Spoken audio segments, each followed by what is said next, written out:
So they're going to be firing some people.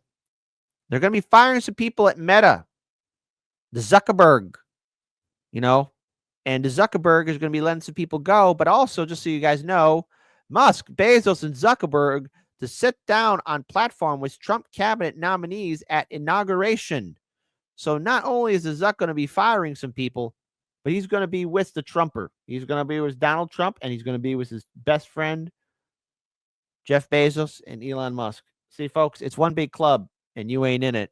So Elon Musk, Mark Zuckerberg, Jeff Bezos will all be sitting on the platform with President-elect Trump, cabinet nominees, as well as other notable guests at the inauguration next week. 3 tech CEOs have all been in talks with Trump leading up to the election and after. According to NBC News, each of the tech executives will be seated on the platform for Trump's inauguration.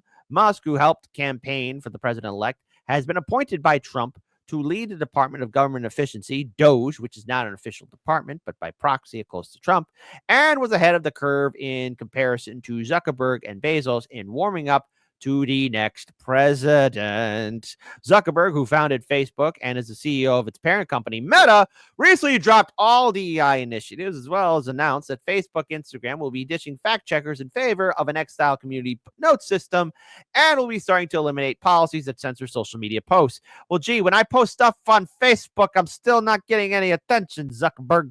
It's almost like all my thousands of people that I got in the book face aren't even noticing when I post anything up there. Indy, do you still post on Facebook?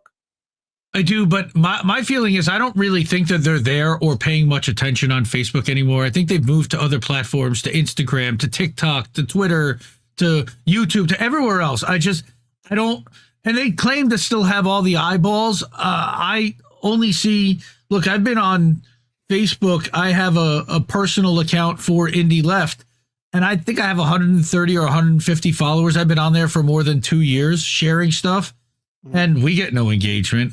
Not only that, they copyright claim everything we put up all the time.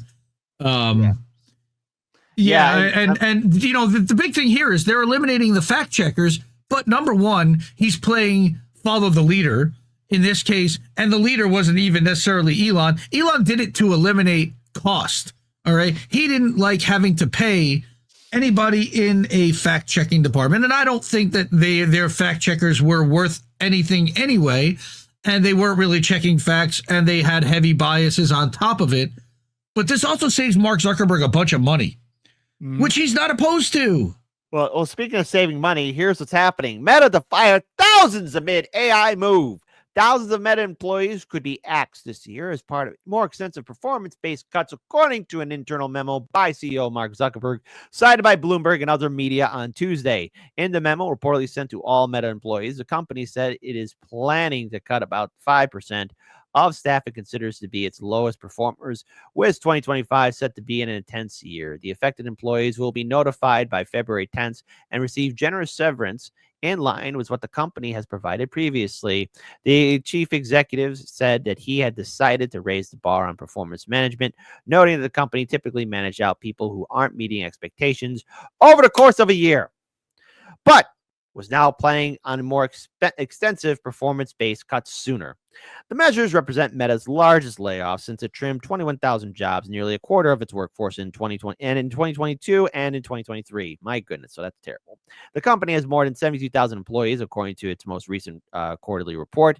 Last week, Zuckerberg announced that Meta plans to replace mid-level engineers with artificial intelligence, AI, this year, suggesting that the technology could soon handle much of the coding currently performed by human engineers. In another drastic policy change, the tech giant has announced it is stopping the use of fact-checking severance, which has become too politically biased, and moving to a system similar to community note system used by Elon Musk's platform X. It said it will get rid of rules that had restrictions on topics like immigration and gender identity. Meta has also decided to drop its diversity, equity, inclusion programs and reverse its approach to hiring process, which previously took gender and racial background of applicants into account. The changes have reportedly already started taking effect across the company's offices. Example, an order to remove tampons from male bathrooms, as well as transgender and non-binary themes, have been taken off the company's Messenger app. Zuckerberg has said that the changes were influenced by a recent political climate in the U.S., including the election of Donald Trump. To Ridiculous. which I would say, again, folks, these guys are going to be helping Trump, go ahead and pick who his next cabinet will be. And by the way, the three are among the wealthiest people in the world and in the United States. It was a combined net worth of $885 billion. Oh, okay. Zuckerberg's a good little cuck. For all his money, all he does is follow orders and follow the trends. All right. He doesn't lead. He didn't set anything and, stand out and do anything that anybody didn't necessarily really want him to do. He did what the Biden administration wanted him to do. And now that Trump's coming in, now he's just kind of loosening it because he knows that the Trump administration wouldn't give him a hard time about these things that he's spending money on that he knew the Biden administration would. It's funny that they specifically mentioned tampons in the men's bathroom because of Tim Walz. If Tim Walz didn't run for vice president, we never would have heard that as part of the story. By the way, that's a little narrative managing right there that we saw from even our friends at RT. They like taking a dig too. Yeah, of course. So at the end of the day, what could be taken away from this? First of all, look, I don't want to see anybody lose their job. I don't want to see people lose their homes. I don't want to see people go bankrupt. I don't want to see that happen. But Meta is cutting the fat, and they're going to be laying people off. All the while, the Zuckerberg will be there with Bezos and Elon Musk alongside Donald Trump. Now, well, here's my question. Wait. Hold on. Wait. Let me go ahead. Sorry. Because we're going to have like these billionaires. We're going to be having these billionaires on both sides of Donald Trump, his left and right side. And Donald Trump, listen, he has said before that he gives these people money. They do what he said when he used to give money to politicians. And now these billionaires are going to be at his beck and call because Elon gave a lot of money to Trump. And Bezos and Zuckerberg want to be part of that little fun experience too. George Carlin was correct. It is one big club. And you ain't in it. Indy, take it away. Yeah, man. Is Meta getting bigger or smaller as an organization?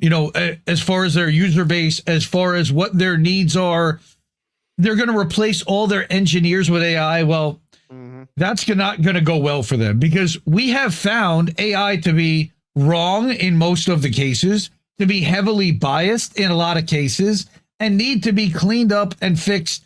And it's going to become a problem, and it will degrade the quality of Meta's platform over time. They can think that AI is the answer, the end all, the cure all to everything. It's not. It's just not, because it's garbage in, garbage out.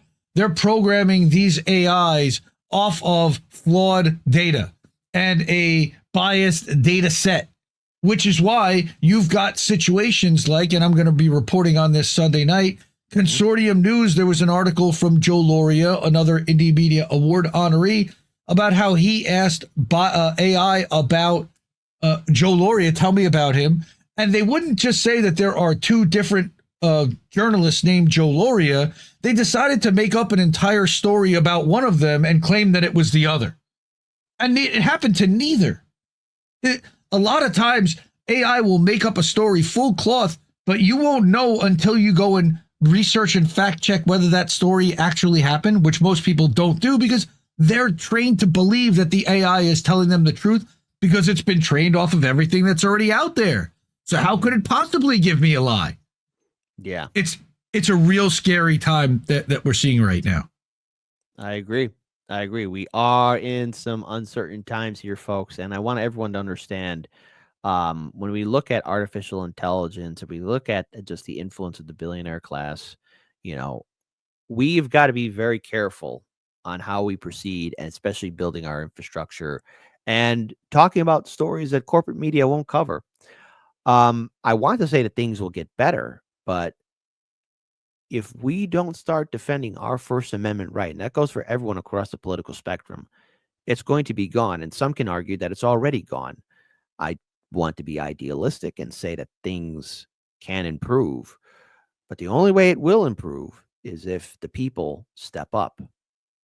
Our voices are being censored, and Hardlands Media, we've gone through it. INNs, we've gone through it. RBN, Due Dissidents, hell, even Jimmy too. I've been, I was unsubscribed from Jimmy Dore's channel not once but 3 times, and I'm very concerned of overall the future policies that's going to be happening to all of us on all these different platforms. I mean, we saw what happened where the British government was going after Rumble, or is it at people trying to destroy Kick? Or Very you know what? much. And let's be clear here too. There's a lot of problems. You had people trying to censor X, of course. And look, I got my criticism of Musk because he's going to be part of this whole thing too. But so many people, so many content creators, so many people across the country here have made livelihoods for themselves, not only just covering independent media, but others who did other types of genres. And my warning is that this jackboot is coming down on us pretty fast, and we have to work together. I'm going to say, hey, unionize, come together, build a coalition, something of that nature, because once that door is shut, it is never going to open it up again. And they will have us be the little peasants that we are, just being in our wagey cages and following orders. And we are better than that. And this is why we need independent media. This is why we need people's support, but also why we need to speak out against those that are leading us down a pathway of, I think it's techno-feudalism. I don't know who wrote that. One of my viewers wrote that in there. Sorry if I missed your name, but yeah, techno-feudalism. And I don't know. I don't want to live in that kind of world. I want to live in a world of free speech, independence, free thought. Is that a bridge too far? Possibly. But there you go.